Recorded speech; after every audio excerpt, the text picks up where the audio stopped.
વડોદરામાં વધુ એક ટ્રિપલ અકસ્માતની ઘટના. નશાની હાલતમાં રિક્ષા ચાલક રોંગ સાઈડ સામેથી આવી બાઇક ચાલકને ટક્કર મારતા બાઇક ચાલક રિક્ષા અને કાર વચ્ચે સર્જાયો અકસ્માત.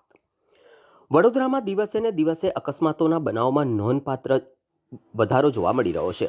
તેવામાં ગત રાત્રિએ વધુ એક ટ્રિપલ અકસ્માતની ઘટના સામે આવી હતી. શહેરના નાગરવાડા વિસ્તારમાં રાત્રિના સમયે ટ્રિપલ અકસ્માત સર્જાયો હતો. એક રિક્ષા ચાલક નશાની હાલતમાં રોંગ સાઈડ સામેથી આવી બાઇક ચાલકને ટક્કર મારતા બાઇક ચાલક રિક્ષા અને કાર વચ્ચે અકસ્માત સર્જાયો હતો.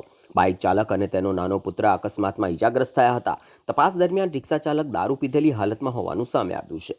કારેલીબાગ પોલીસનો સ્ટાફ તાત્કાલિક સ્થળે પહોંચી કાર્યવાહી હાથ ધરી હતી.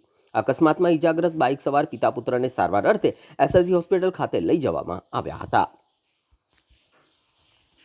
નાગરવાડા પાસેથી અમે જતા હતા, એકદમ રિક્ષાવાળો અચાનક રોંગ સાઈડ આવીને કાર અને મારી બાઇક વચ્ચે હતી અને આવીને ઘૂસી ગયો.